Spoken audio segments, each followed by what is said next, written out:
Hey there, everybody, and welcome back to Good Orderly Direction, Practical Tools of the Bible. Today we're discussing Exodus 6 and 7, the plea to the Pharaoh, and again, the beginning of the 10 plagues. I'm your host, Dr. Donnelly Snipes. The Lord said to Moses, "Now you shall see what I will do to the Pharaoh. Indeed, by a mighty hand he will let them go. By a mighty hand he will drive them out of his land." Moses told this to the Israelites, but they would not listen. Their spirit was broken due to their cruel slavery. How do we see this today? When people experience oppression and abuse, it's hard to know who to trust.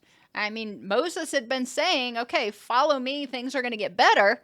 And they tried to follow him, and things got exponentially worse at first. And sometimes when we start making a change, the beginning hurts a lot. There's pain before there's relief. In addiction recovery, for example, we see this when people go from being addicted to the detox. Detox is really, really unpleasant. And then they start experiencing relief as they move into recovery. So when people experience oppression and abuse, it's hard to know who to trust.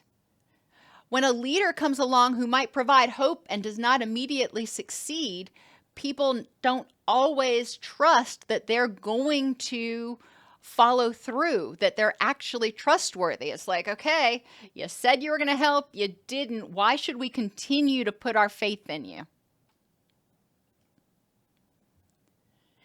The Lord spoke to Moses and Aaron and gave them orders regarding the Israelites and the Pharaoh, king of Egypt, charging them to free the Israelites from the land of Egypt. The Lord said to Moses, "See, I've made you like a god to Pharaoh, and your brother Aaron shall be your prophet. You shall speak all that I command you, and your brother Aaron shall tell the Pharaoh to let the Israelites go." Remember, Aaron came along because Moses said he wasn't a good speaker. So Moses is sort of the brains and Aaron's sort of the mouthpiece. When the Pharaoh says to you, "Perform a wonder," then you shall say to Aaron, "Take your staff and throw it down before the Pharaoh, and it will become a snake." Then the Pharaoh summoned the wise men and the sorcerers, and they also, the magicians of Egypt, did the same by their secret arts. Each one threw down his staff, and they became snakes, but Aaron's staff swallowed up theirs. Okay, so let's look at this a little bit. This could have been a trick used by Egyptian serpent charmers. Description is Del Egypt, volume volume I on page 159. Magicians could press on the nape of the neck of a charmed snake, and it would become paralyzed and stiffen to look like a stick. So that's kind of a cool trick. Serpents are used in the Bible in 3 ways. Typically, we think of serpents as evil, but that's not necessarily the case. We see the serpent in the Garden of Eden. So we see the serpent as Satan to promote sin. So the serpent in the Garden of Eden said, okay, there's that tree over there. You really want to take a bite of it. And he gave her knowledge, or made her think she had knowledge that she needed, and then she went over and she ate from the tree of knowledge. That's going to become important in a minute. We can see serpents as a punishment from God. In Numbers 21, he sends vipers down that start attacking people.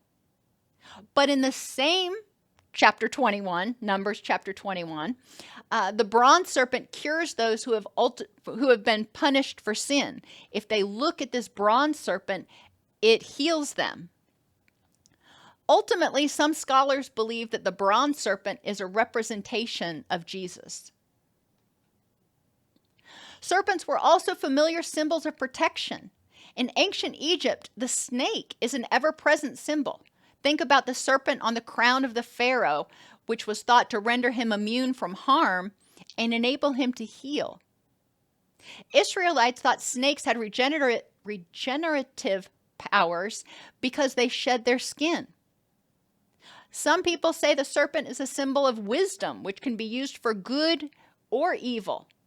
When wisdom is used according to good, orderly direction, it can be the source of healing and restoration. Ultimately, it's not the snake that's bad, it's how you use it. So if you respect the snake, if you respect wisdom and healing and use it for good, it will help you heal and help you move forward.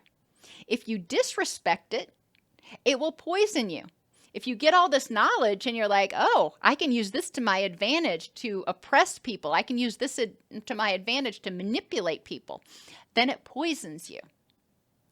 So how does this principle apply to people? People are not necessarily good or bad, it's their behaviors. Knowledge and information is not necessarily good or bad. You need to respect it and figure out, okay, what do I do with this? What is the prudent use of this information? Money is not necessarily bad. Money helps us put a roof over our head. It helps us feed our children. It helps us feed our communities.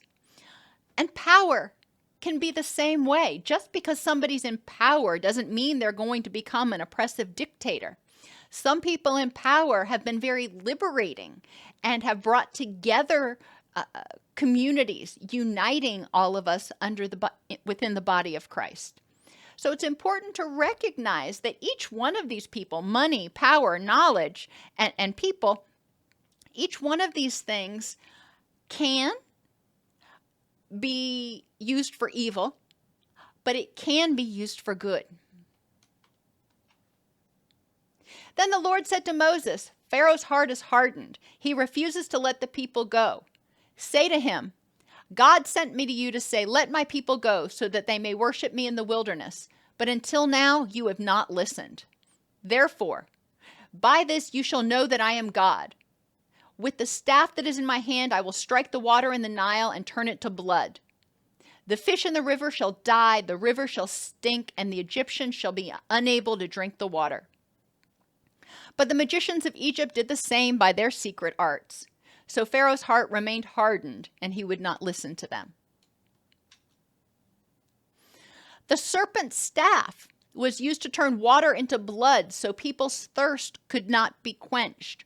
Remember, in the New Testament, we start talking about our thirst and our hunger as our desire for spiritual knowledge and as our desire for God. But the serpent's staff turned the water into blood so people's thirst could not be quenched.